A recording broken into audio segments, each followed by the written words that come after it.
नमस्कार, मैं हृदय कुमार पृथ्वीराज पूर्वी चंपारण छात्रों का स्वागत करता हूं। और आज हम जितने शिक्षक हैं वे देखेंगे कि सक्षमता की परीक्षा का फॉर्म कैसे भरें। एक एक बिंदु को समझेंगे।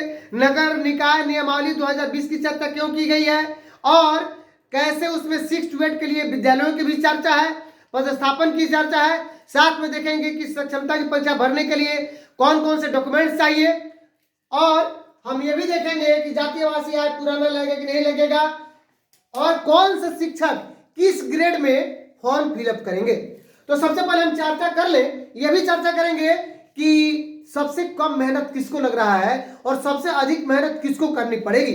तो आइए सबसे पहले हम देखते हैं, फॉर्म भरने की बात हम बाद में देखेंगे, लेकिन सबसे पहले चर्चा कर ले कि देखिए 6 to 8 में 1 to 5 की अगर बात करें तो 1 to 5 में सिर्फ आपको जो 30 नंबर का लैंग्वेज है उसमें इंग्लिश कंपलसरी है, बाकी एक लैंग्वेज चुनना है।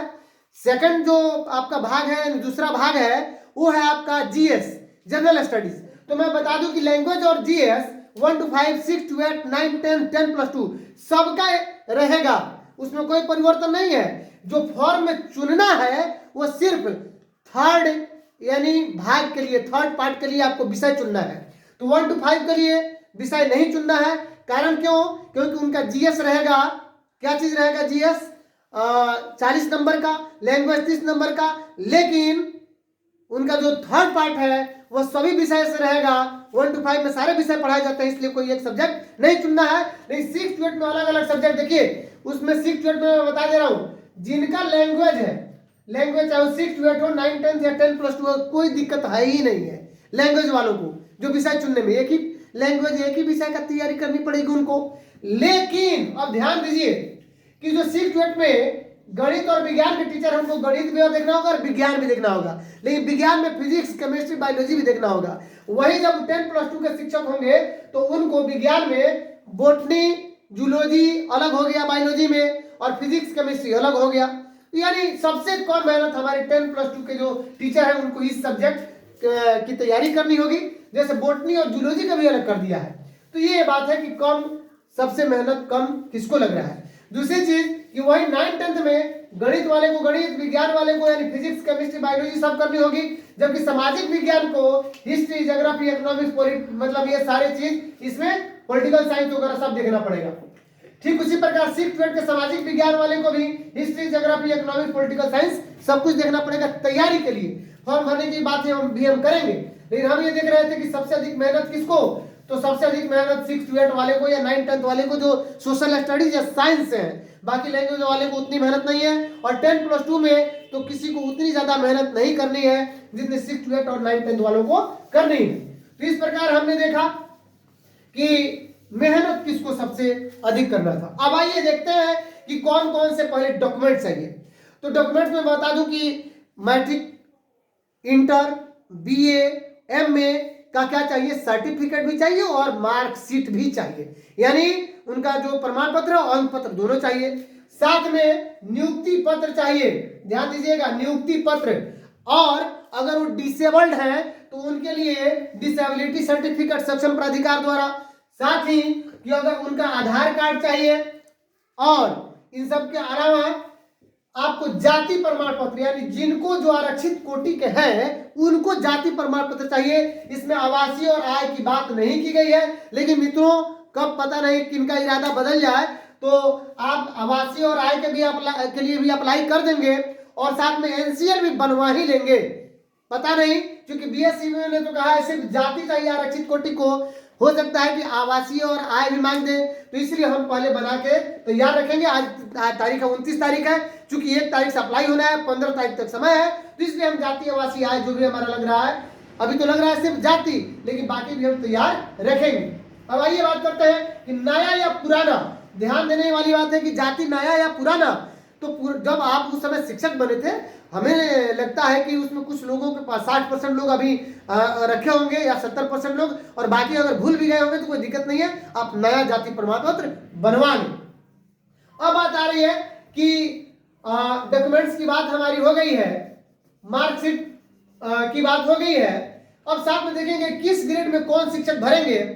तो पहले हम एक जानकारी लें कि 2003 से 5, 6 या 11 तक जितने शिक्षक हैं वे या तो डीपीई किए हैं, डिप्लोमा इन प्राइमरी एजुकेशन, या बेसिक ट्रेंड यानी पूर्व प्रशिक्षित है 88, 89, 90 में जो प्रशिक्षण लिए, या फिजिकल ट्रेंड है ना।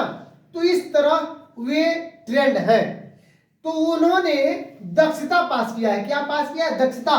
और फॉर्म में कहीं दक्षता का ऑप्शन नहीं है। हाँ, अलग से है कि अगर अन्य यानी स्पेसिफाई करना है कि वो क्या है, दक्षता है कि नहीं। क्योंकि फॉर्म में 3 चीजें हैं, ध्यान दीजिएगा, सीटीईटी, बीटीईटी, एसटीईटी। ये वीडियो थोड़ा लंबा हो सकता है, तो इसलिए अगर आप मेरे चैनल पे नए हैं तो प्लीज मेरे चैनल को सब्सक्राइब कीजिए, सब्सक्राइब कीजिए, लाइक कीजिए, शेयर कीजिए, कमेंट कीजिए और बेल आइकन जरूर दबाइए। चलिए, और 2011 के बाद जो बहाल शिक्षक है वे डीएलएड होंगे या बीएड होंगे या उसमें भी फिजिकल होंगे, डीपीएड होंगे, एनआईएस होंगे, बैचलर इन लाइब्रेरी साइंस होंगे। तो इस तरह के जो टीचर हैं ये अधिकतर आपके सीटीईटी, टीईटी या एसटीईटी पास है। टीईटी का मेरा सेंस है बीटीईटी।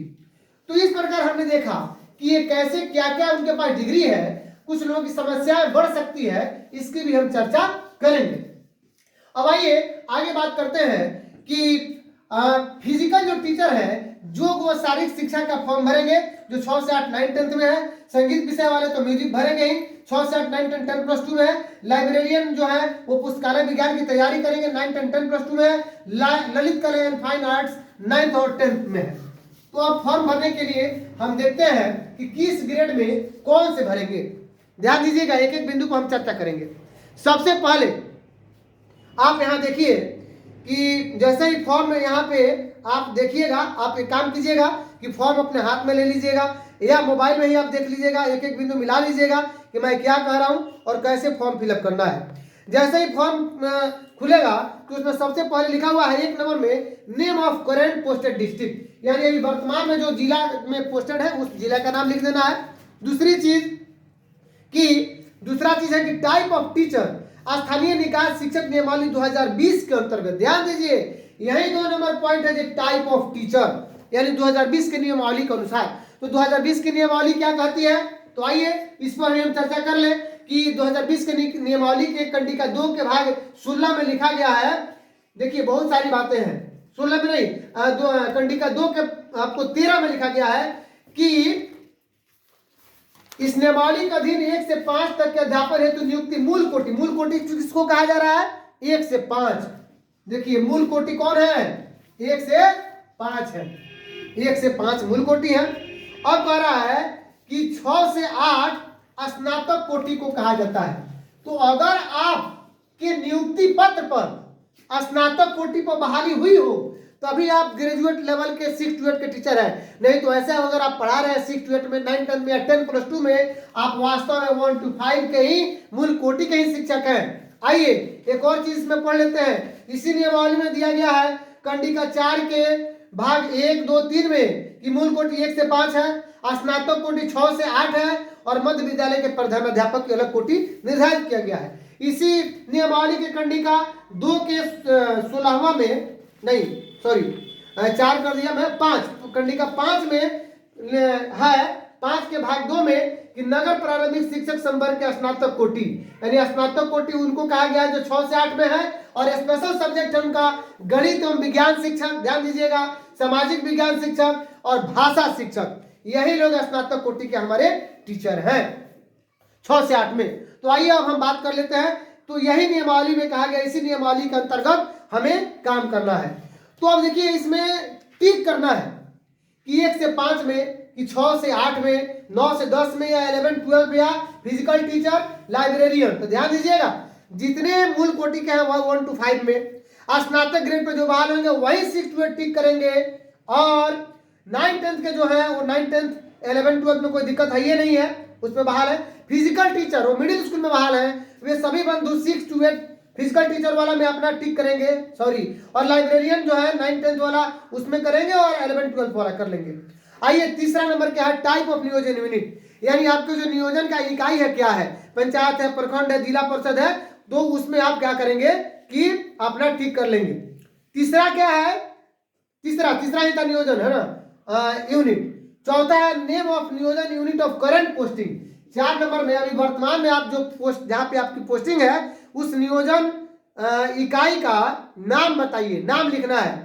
5 नंबर में है school name of current posting, वर्तमान में आप जो अभी पोस्टिंग है आपकी उस स्कूल का नाम वहां पर लिखना होगा 5 नंबर में। 6 नंबर में school dash code of current posting, यानी वर्तमान में जिस विद्यालय में है उसका डैश कोड देना होगा, जैसे मेरे विद्यालय का 100-20-20-39-04 है। ठीक उसी प्रकार 7 नंबर में है कि नेम ऑफ नियोजन यूनिट ऑफ फर्स्ट पोस्टिंग। अब देखिए यही पे आ रहा है 7 नंबर, यानी पहली आपकी पोस्टिंग कहाँ हुई तो उसके नियोजन यूनिट का नाम देना है, यानी पंचायत था या प्रखंड था या नगर था या जिला परिषद था। अब आइए 8 नंबर में है कि school name of first posting, यानी पहली बार आप पोस्टिंग किए तो उस विद्यालय का नाम बताइए और उस विद्यालय का डायस कोड भी मांग रहा है। 9 नंबर कॉलम में डायस कोड मांग रहा है। 10 नंबर कॉलम कर रहा है कि नियोजन लेटर नंबर एंड डेट। ध्यान दीजिए आ गया मामला कि नियोजन का लेटर जो है वो क्या है और डेट क्या है, ये यहाँ पे देना पड़ेगा आपको। नंबर और डेट के लिए जगह बनाया हुआ है फॉर्म में। उसके बाद 11 नंबर है टीचर्स नेम, यानी शिक्षक का नाम, यानी ऊपर सिर्फ डिस्ट्रिक्ट लिखा था 1 नंबर में, आपका नाम 11वां नंबर कॉलम पॉइंट पे आ गया कि अपना नाम लिख लीजिएगा। टीचर आईडी जो इस शिक्षा कोष से आपने आईडी जनरेट किया है वो टीचर आईडी इसमें डालिएगा। माँ का नाम 13 में, 14 नंबर में पिता का नाम, 15 नंबर में डेट ऑफ बर्थ, 16 नंबर में कैटेगरी ऑफ अप्लीकेंट, यानी अब देखिए 16 नंबर में कैटेगरी ऑफ द अप्लीकेंट। तो इसमें कैटेगरी आपको डालना है कि जनरल है, बीसी है, एससी है, एसटी, बीसी या ईडब्ल्यूएस। देखिए ईडब्ल्यूएस की कैटेगरी दी गई है आपको। 16 नंबर में ईडब्ल्यूएस की कैटेगरी दी गई है, एससी की भी कैटेगरी दी गई है, ये भी देना है। और 15 नंबर में डेट ऑफ बर्थ जन्म तारीख डालना था। 17 नंबर में जनरल जेंडर है। मैं एक और चीज बता दूं, बहुत बढ़िया बात करेंगे हम लोग पीछे वाले कॉलम में उस पर। तो अभी 17 नंबर से देख लेते हैं। पहले जेंडर में मेल फीमेल देख लेना है, ट्रांसजेंडर। उसके बाद do you belong to different able category, यानी अगर डिसेबिलिटी है, विकलांग है, तो उसको डालना है कि कौन सा है, विजुअल डिसेबल्ड है, हियरिंग डिसेबल्ड है या लोकोमोटर डिसेबल्ड है या मेंटली डिसेबल्ड है। साथ में आधार नंबर डालना है। तो चलिए 19 हो गया। और 20 नंबर में एजुकेशनल क्वालिफिकेशन आपको करना है।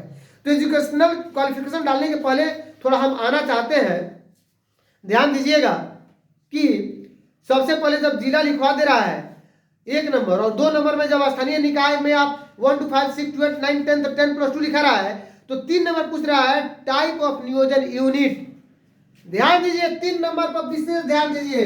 अब ये देखिए इसमें है कि जिला परिषद, प्रखंड, पंचायत, नगर निगम, नगर परिषद और नगर पंचायत। ध्यान दीजिएगा कि 1 to 5 में जो शिक्षक गए वे प्रखंड इकाई से भी गए, और 6 to 8 में जो स्नातक ग्रेड में गए 2013 में वो भी प्रखंड इकाई से गए। तो जो आपका नियोजन इकाई होगा, यानी 1 to 5 में भी प्रखंड से गए हैं, 6 to 8 में भी प्रखंड से गए हैं, तो प्रखंड लिखेंगे। लेकिन जो 2011 के पहले हैं वे ध्यान देंगे कि वे पंचायत से अधिकतर गए हैं, तो पंचायत वाले ही लिखेंगे। बस इतना ही क्लैरिफिकेशन करना था। चूंकि स्नातक ग्रेड में प्रखंड से गए हैं 6 to 8 में और प्रखंड से ही गए हैं 1 to 5 में, ये ध्यान रखेंगे। ऐसा नहीं कि 1 to 5 वाले फिर पंचायत आप मार लीजिएगा, प्रखंड से गए हैं तो वहीं कीजिएगा। आइए 20 नंबर एजुकेशनल क्वालिफिकेशन क्या है। 20 number educational qualification, 20 number educational qualification क्या है, आगे हम देखते हैं कि इसमें है कि मैट्रिक, तो मैट्रिक के बारे में है इसमें इंटर और बीए का सर्टिफिकेट। तो मैट्रिक का इंटर का सर्टिफिकेट तो दीजिएगा 1 to 5 वाले, लेकिन बीए वाले क्या करेंगे, वो कह रहा है कि 1 to 5 के लिए नहीं है, मैंने जरूरी नहीं है, मैंडेटरी नहीं है। और 10+2 पोस्ट ग्रेजुएशन का जो है पीजी के लिए वो 10+2 के लिए है, उसमें भी कह रहा है कि 1 to 5 और 6 to 8 के लिए जरूरत नहीं है, आप मैंडेटरी नहीं है, आप चाहे तो डाल सकते हैं, यानी पूरा प्रमाण पत्र डाल सकते हैं। 21 नंबर में देखिए ट्रेनिंग। अब देखिए इसमें डीएलएड है या इक्विवेलेंट, ध्यान दीजिएगा डीएलएड या इक्विवेलेंट। तो जितने डीपी वाले हैं तो इसी में डालेंगे डीएलएड इक्विवेलेंट में, और उसके बाद बीएड और इक्विवेलेंट दिया है। अदर स्पेसिफाई तो नहीं करने की जरूरत नहीं है डीपी वालों को, डीएलएड का इक्विवेलेंट ही आपका डीपी है। चलिए 22 नंबर में देखते हैं सी टेट, बी टेट और एस टेट। तो इसमें बी टेट, सी टेट तो आप समझ रहे हैं, बीटेट भी आप समझ रहे हैं, लेकिन चूंकि दक्षता वाले जो लोग हैं ये बीटेट में डाल सकते हैं, अगर नहीं तो अदर्स यानी प्लीज स्पेसिफाई बिलो, अदर में दक्षता डाल सकते हैं और यहाँ अलग से लिख सकते हैं। ये कोई बड़ी बात है नहीं, चूंकि 11 के पहले दक्षता होती थी। अब आइए 23 नंबर क्लास 1 to 5, इसमें सब्जेक्ट अपॉइंटमेंट फॉर अब चुनना है, तो 1 to 5 करिए, बस एक ही 301 हो गया। 6 to 8 करिए, अलग अलग सब्जेक्ट बना हुआ है, आप अपना सब्जेक्ट चूज करेंगे। 9 10 भी अलग सब्जेक्ट चूज करेंगे, 11 12 अलग सब्जेक्ट चूज करेंगे। अब आइए 24 नंबर कह रहा है कि राइट 3 डिस्ट्रिक्ट, 3 जिलों का आपको चॉइस देना है, अपना जिला दे दीजिए, बगल वाला जिला दीजिए, तीसरा जिला दे दीजिए, ठीक है। अब 25 नंबर है कि परमानेंट एड्रेस, तो परमानेंट एड्रेस देना होगा। और 26 नंबर है कि एड्रेस फॉर कॉरेस्पोंडेंस, यानी पत्राचार के लिए भी आपको अपना एड्रेस देना होगा। तो अगर आप मेरे चैनल पर नए हैं तो प्लीज मेरे चैनल को सब्सक्राइब कीजिए, लाइक कीजिए, शेयर कीजिए, कमेंट कीजिए, सबसे अधिक शेयर कीजिए और सब्सक्राइब जरूर कीजिए। आइए 26 नंबर है कि Aadhaar for correspondence, sorry address for correspondence, address correspondence यानी पत्राचार के लिए दे दिए। 27 नंबर है मोबाइल नंबर देना होगा और 28 नंबर ईमेल आईडी देना होगा। उसके बाद आपको डिक्लेरेशन करना होगा कि I confirm that there is no legal proceeding pending in the court of law, यानी आपको यह भी देना होगा कि हमारे विरुद्ध में कोर्ट में कोई, हमारे अगेंस्ट में कोई न्यायालय में के अंतर्गत हमारा कोई मामला नहीं है या प्राधिकार में नहीं है हमारे अगेंस्ट में। और उसके बाद प्लेस डेट दे करके डिजिटली आपका डीपीओ साहब का साइन होगा और साथ में आप अपना सिग्नेचर करके दे दीजिएगा, यानी आप अपना सिग्नेचर कीजिएगा, डीपीओ साहब का सिग्नेचर बाद में होगा। तो इसी तरह से हम फॉर्म भरेंगे। तो आपने देखा कि एक चीज ध्यान दीजिएगा, जो 3 नंबर पॉइंट है उसमें प्रखंड वाले प्रखंड नियोजन इकाई देंगे, भले 1 to 5 में हो या 6 to 8 में हो, ये कोई जरूरी नहीं है, ठीक है। तो अगर आप मेरे चैनल पर नए हैं तो प्लीज मेरे चैनल को सब्सक्राइब कीजिए, लाइक कीजिए, शेयर कीजिए, कमेंट कीजिए। अगर फेसबुक पर देख रहे हो तो आप फॉलो कीजिए। मिलते हैं नेक्स्ट वीडियो में, तब तक के लिए थैंक यू।